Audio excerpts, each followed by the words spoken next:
soulagement au Mali, mais également dans la sous-région ouest-africaine après la levée des sanctions économiques et financières visant ce pays enclavé depuis 6 mois. Après le faux bond du mois dernier, la CEDEAO a cette fois levé l'embargo sur le Mali qui lui était imposé face à l'impasse sur la durée de la transition. L'organisation régionale a validé le dernier calendrier électoral annoncé par Bamako et qui prévoit un scrutin présidentiel en février 2024. La CEDEAO a aussi trouvé un accord avec le Burkina sur la durée de la transition tout en n'annonçant pas de nouvelles sanctions contre la Guinée. En gros, le sommet d'Accra était pour beaucoup d'observateurs celui de la décrispation avec ces 3 pays dirigés par des militaires. Comment interpréter ce dégel ? Quelles leçons tirer de ce bras de fer entre la CEDEAO et Bamako ? Réponse avec nos invités.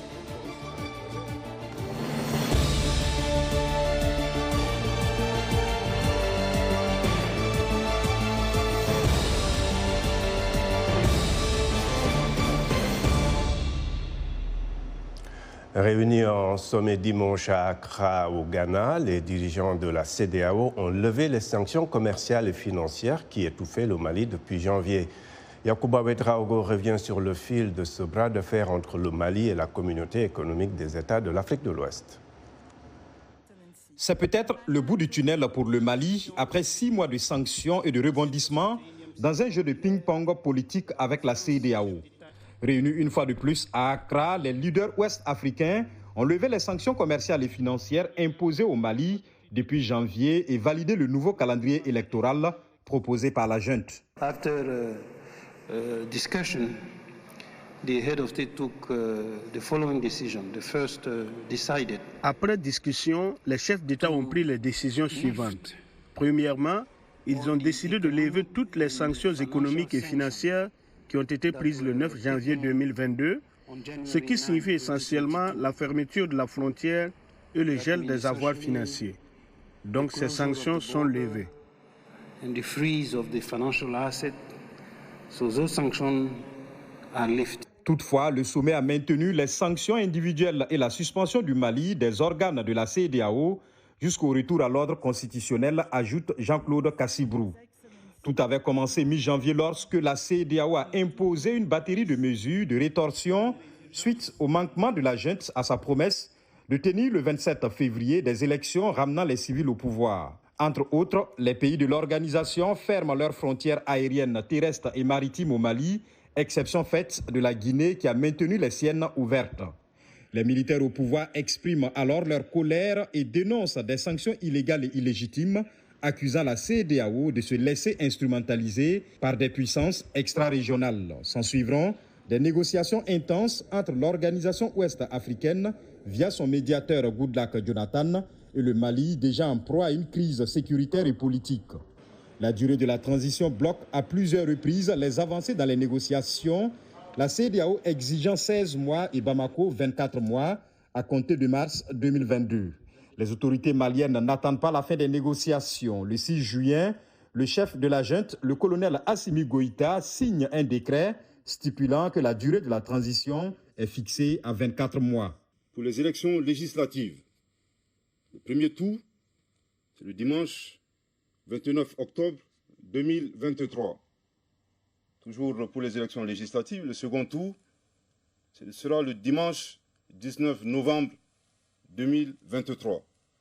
Et enfin, pour l'élection du président de la République, le premier tour, c'est le dimanche 4 février 2024. Et le second tour, c'est le dimanche 19 février 2024. Ce calendrier est venu compléter l'adoption le 17 juillet d'une nouvelle loi électorale et la mise en place d'une commission chargée de rédiger la nouvelle constitution. La CEDEAO dit regretter que la junte n'ait pas attendu la fin des négociations avec elle pour fixer l'échéance d'un retour des civils au pouvoir. Mais ces signaux se sont avérés plutôt positifs. Lors du sommet d'Accra le 3 juillet, les leaders ouest-africains lèvent les sanctions commerciales et financières qui étouffaient le Mali. Le gouvernement de transition s'est déclaré satisfait après la levée de ces sanctions qu'il juge illégales et inhumaines. Merci Yacouba et allons maintenant dans le débat avec nos invités. À Bamako, nous avons Sékou Tangara, journaliste directeur d'Africable, qui est une des chaînes partenaires de VOA Afrique sur le continent. À Lomé, Louis Magloire Kumayou, journaliste, analyste politique. Et à Paris, nous avons Nyagale Bagayoko, présidente de l'African Security Sector Network. Merci à tous d'être avec nous. Je démarre avec vous, Sékou. Alors, on a vu que beaucoup de vos confrères ont fait un long voyage, malgré l'embargo, pour se rendre à Accra, pour le sommet de la CEDEAO. Est-ce qu'il y avait un sentiment général que cette fois-ci, on allait, disons, avoir la fumée blanche? Est-ce que ce sentiment était basé sur quoi? Oui, ce sentiment était déjà basé sur le fait que la Cour de justice de l'UEMOA avait déjà ordonné la suspension des sanctions qu'elle avait jugées illégales, des sanctions de la CEDEAO. Donc, à partir de ce moment-là, pour l'ensemble des Maliens, pour la presse en l'occurrence, le sommet d'Accra n'était juste qu'un rendez-vous pour exécuter une décision de justice qui avait été prise 3 ou 4 mois auparavant. Donc, pour les Maliens, ces sanctions auraient dû être levées bien plus en avant. La CEDEAO, en exécutant l'ordonnance de la Cour de justice de l'UEMOA, n'a pas lâché que du lest, puisque le dossier malien était devenu une espèce de patate chaude qui pouvait inspirer à côté le Burkina Faso ou la Guinée.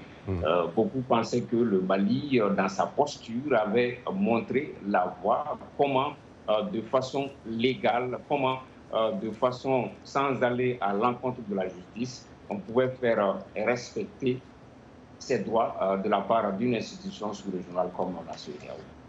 OK. Alors, Louis Magloire, d'un côté, le pouvoir malien qui publie un calendrier électoral et de l'autre, la CEDEAO qui revient un peu sur une exigence d'une transition de 18 mois.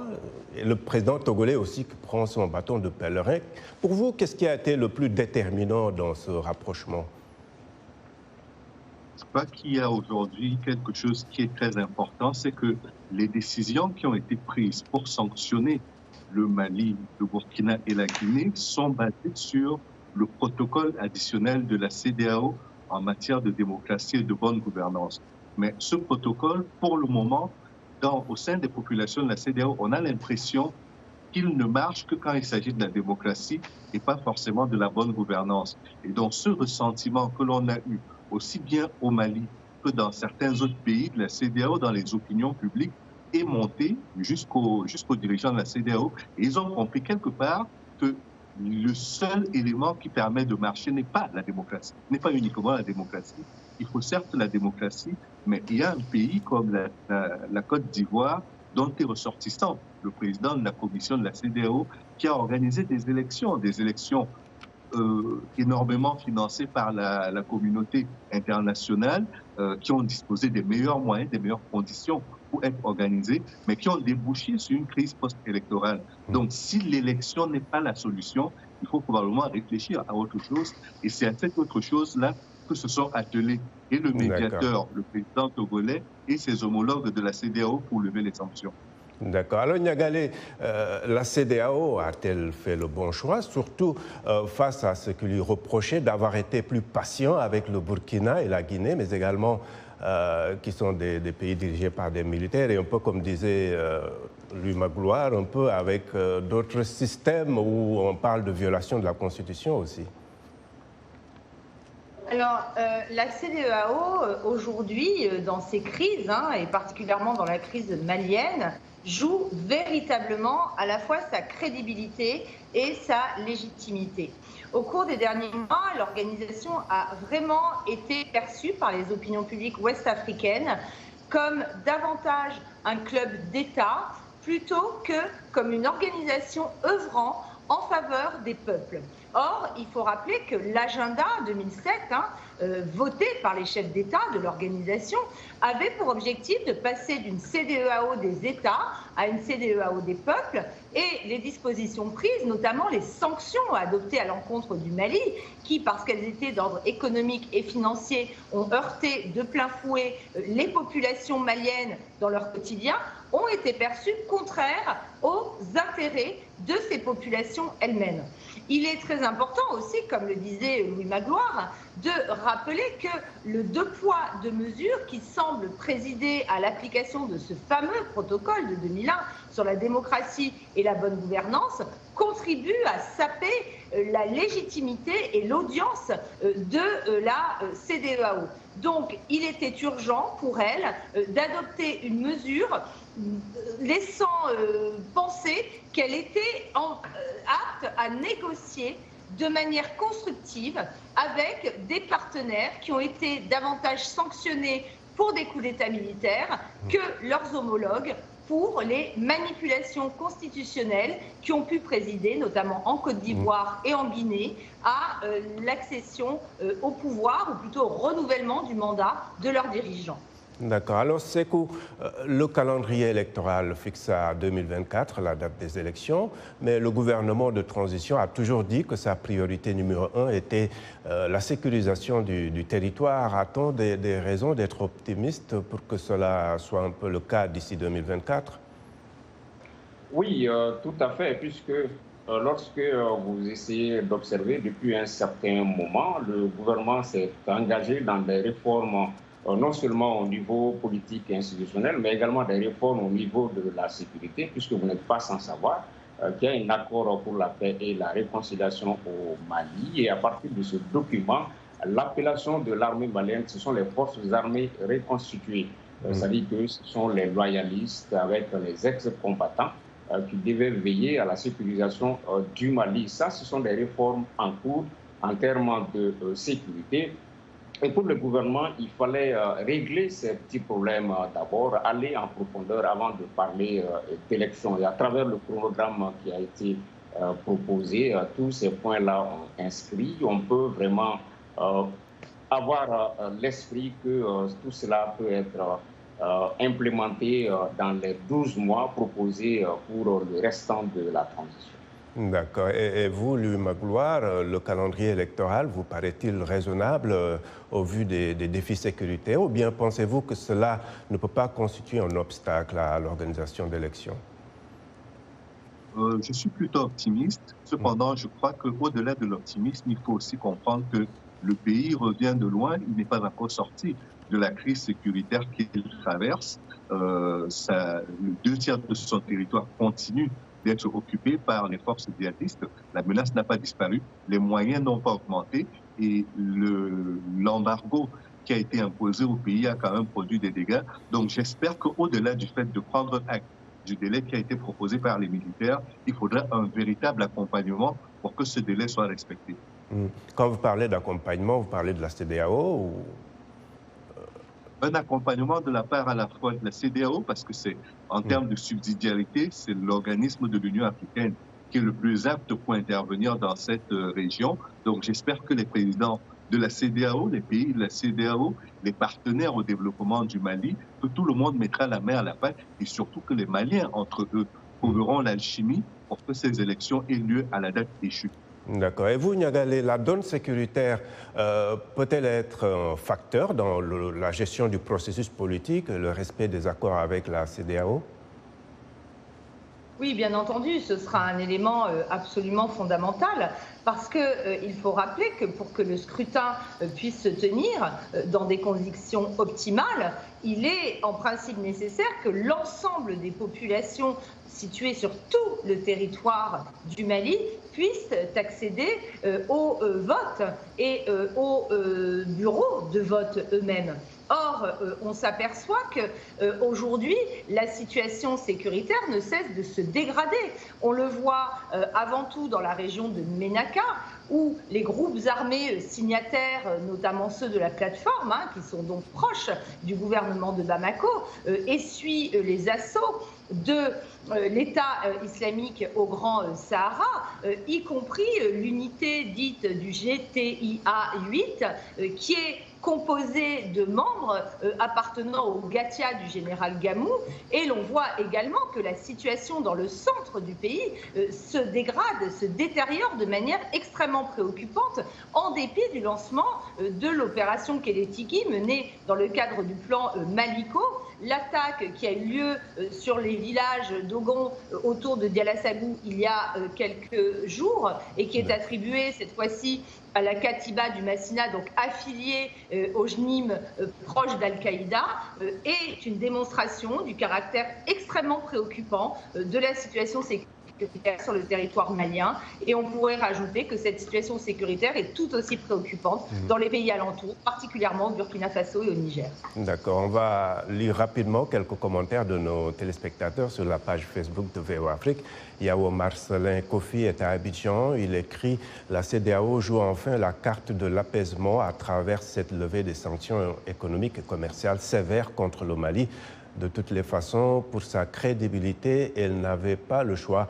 Vivement que la CEDEAO des sanctions fasse place désormais à la CEDEAO de la médiation et du compromis acceptable par toutes les parties. » Archiduc Théodore est à N'Djamena. Il nous dit que c'est à la CEDEAO de tirer la leçon sur ces sanctions qu'on ne voit que lorsqu'il s'agit d'un coup d'État, qu'on ne voit pas lorsqu'il s'agit d'un coup d'État constitutionnel avec la modification de constitution pour briguer un autre mandat.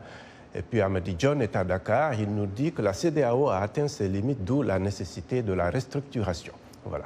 Merci de rester fidèle à VOA Afrique. Washington Forum revient après une courte pause.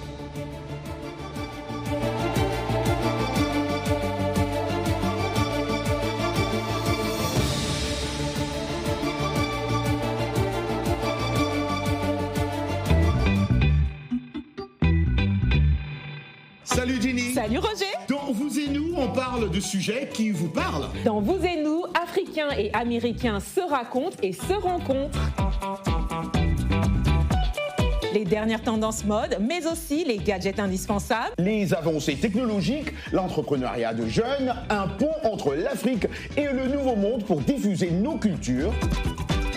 Et les bons petits plats. Yum yum, une bonne ambiance avec nos invités. L'émission explore les réussites, les ambitions et les aspirations africaines. Elle montre une Amérique loin des clichés à taille humaine. Vous et nous. C'est vous. C'est nous. C'est vous et nous.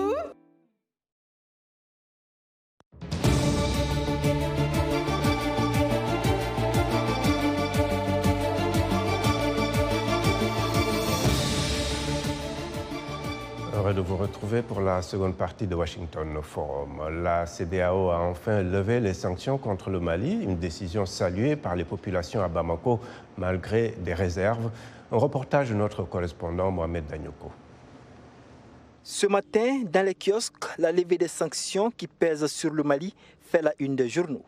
Les populations venues très tôt s'informer se réjouissent de cette décision, non sans regretter l'impact que ces sanctions ont eu sur la vie des Maliens. Moi, je suis particulièrement très content que les sanctions soient levées pour le Mali, pour les pays voisins et pour l'avenir de la CEDEAO.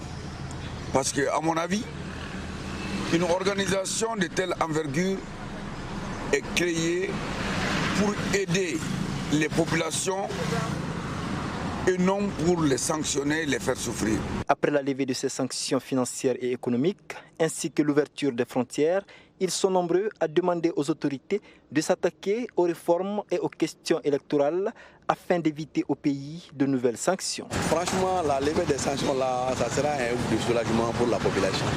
Parce que réellement, les gens étaient fatigués. Alors, ce que nous demandons maintenant aux Maliens, c'est de s'entendre. De s'entendre et de se donner la main. Voilà, et d'aller avec les pays de la CEDEAO. Parce qu'un pays fermé au monde, difficilement va se développer. Pour les transitaires qui pourront désormais reprendre leur activité, c'est un ouf de soulagement. On était en chômage pendant combien de mois? On peut dire comme ça, en chômage. Parce que quand on prend Dakar, quand on prend la route de Côte d'Ivoire, presque tous nos importations viennent par là. Ça fait pendant combien de mois, presque nos conteneurs, nos véhicules sont bloqués à la frontière de Dakar. Donc si la sanction a été levée, je suis très content. Conformément à la charte de la transition, la CEDEAO ne voudrait pas que les dirigeants civils et militaires de la transition soient candidats à la prochaine élection présidentielle. Mohamed Danyoko pour VOA Afrique, Bamako. Merci beaucoup Mohamed. Et je rappelle nos invités pour ce Washington Forum. À Bamako, c'est Koutangara, journaliste, directeur d'Africable. À Lomé, Louis Magloire Kumayo, journaliste, analyste politique. Et à Paris, Nyagale Bakayoko, présidente de l'African Security Sector Network. Alors, Sékou, pour le Mali, quelles sont les leçons à tirer de ce bras de fer avec la CEDEAO, où se trouve un peu l'équilibre entre la vocation panafricaniste dont se réclame le pays et sa volonté de faire valoir sa souveraineté face à des institutions comme la CEDEAO? Pour le Mali, la première leçon, ça c'est au niveau de la capacité du pays à pouvoir faire face aux chocs exogènes. Par exemple, il est inconcevable qu'après 60 ans d'indépendance au Mali, par exemple, la capacité en termes de stockage d'hydrocarbures n'excède pas les 10 jours depuis 60 ans. Alors, il revient donc aux autorités de faire de la prospective, d'éviter des crises de ce genre, même si par ailleurs, on pense que le pays a su faire de résilience à travers la modification du code douanier, à travers la loi de finances rectificative. Certains ne donnaient tout de même pas 2 semaines au Mali pour tenir. Tout à fait. Quand on revient un peu au contexte, un pays qui est en guerre depuis plus de 10 ans, un pays sans littoral maritime, un pays, voilà, certains ne donnaient pas 2 à 3 jours, mais bon, peut-être c'était sans compter sur la solidarité dont ont fait preuve les peuples d'Afrique de l'Ouest, puisque quand des jeunes Sénégalais ont marché 1000 km, des jeunes Guinéens 1000 km, ça a un peu boosté les énergies ici et le Mali a su tenir. Ça, c'est la première leçon pour le Mali. Mais l'autre leçon, Abdraman, ça c'est au niveau de la CEDEAO elle-même. Il y a eu une constance dans le bras de fer avec le Mali. Quand on revient aux manifestations qui ont fait partir le président Ibrahim Boubacar Keïta, la CEDEAO avait fixé une première ligne rouge qui était tout sauf le départ de IBK. Mais le président IBK, paix à son âme, a été déposé. La CEDEAO est revenue après avec une deuxième ligne rouge par rapport à la durée de la transition qui ne devait pas excéder les 12 et les 16 mois.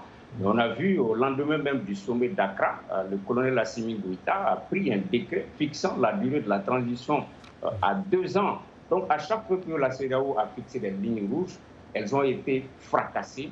Ça veut dire que peut-être la légitimité n'est pas de son ressort. Il faut qu'elle fasse son introspection. Il faut que la CEDEAO fasse sa mue au risque de perdre face dans des duels inutiles qu'elle pourrait avoir avec certains de ses États membres. Et vous, Louis Magloire, que doit-on apprendre de cette crise, même au-delà de l'espace CEDEAO? Je crois qu'il y a 2 choses qu'il faut retenir. La première, c'est que gouverné par le dogmatisme et par le fétichisme, aujourd'hui ne porte plus ses fruits. On l'a vu avec la règle qui consistait à limiter les mandats à 2, les mandats présidentiels. Cela n'a pas marché. Les gens ont trouvé le moyen de contourner cette règle-là. On le voit avec les coups d'État, même avec la menace des sanctions, ça ne marche pas.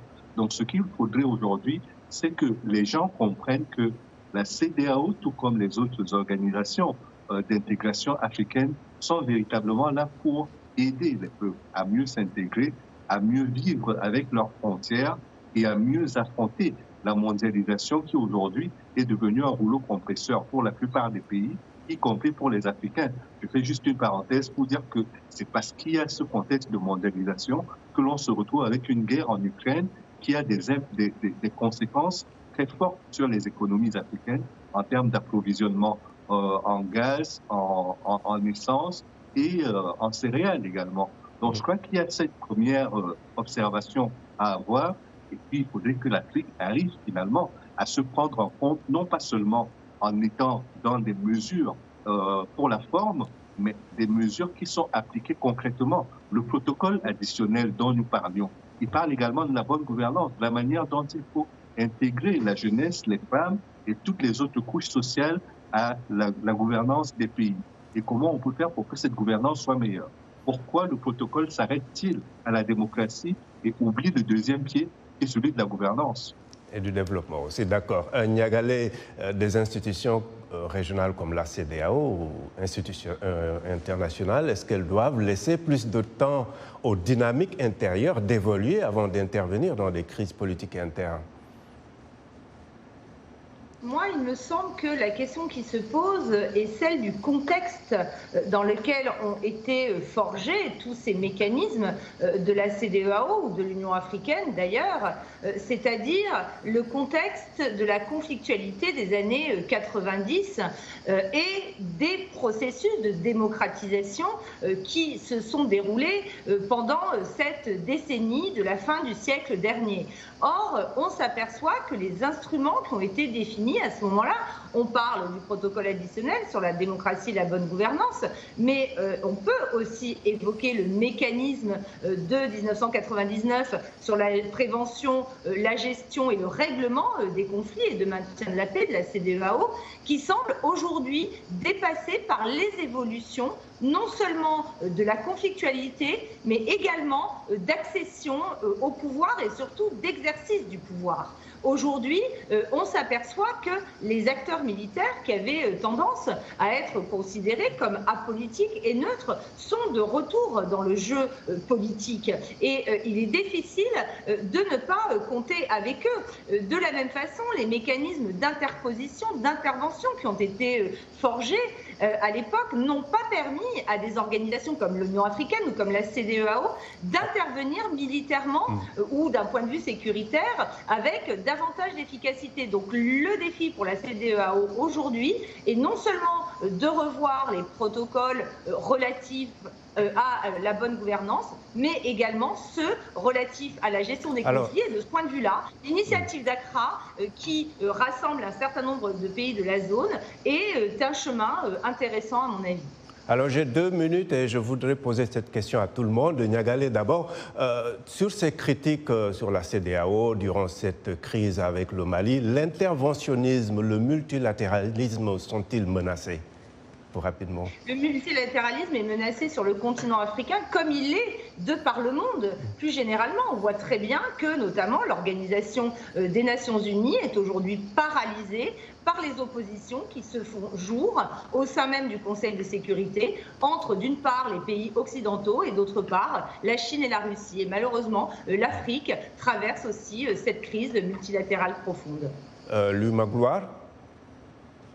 Oui, la crise du multilatéralisme, nous n'en avons qu'un avatar là, supplémentaire avec ce qui se passe au sein de la CEDEAO, parce qu'à partir du moment où, à côté des Nations Unies, nous avons des clubs privés comme l'OCDE, comme le G7, le G20 et toutes les autres organisations qui se mettent en place, l'OTAN, et qui ont une grande importance dans le débat international, souvent même beaucoup plus que l'ONU, à partir du moment où on a accepté cette logique-là, on a accepté que l'ordre mondial tel qu'il est doit être réformé. Or, s'il n'est pas réformé pour permettre à chaque pays d'avoir la même voix sur la scène internationale, ce sera mission impossible de parler du multilatéralisme. Il faudra même revoir de fond en comble le concept même de multilatéralisme pour qu'il soit un multilatéralisme social. 30 secondes.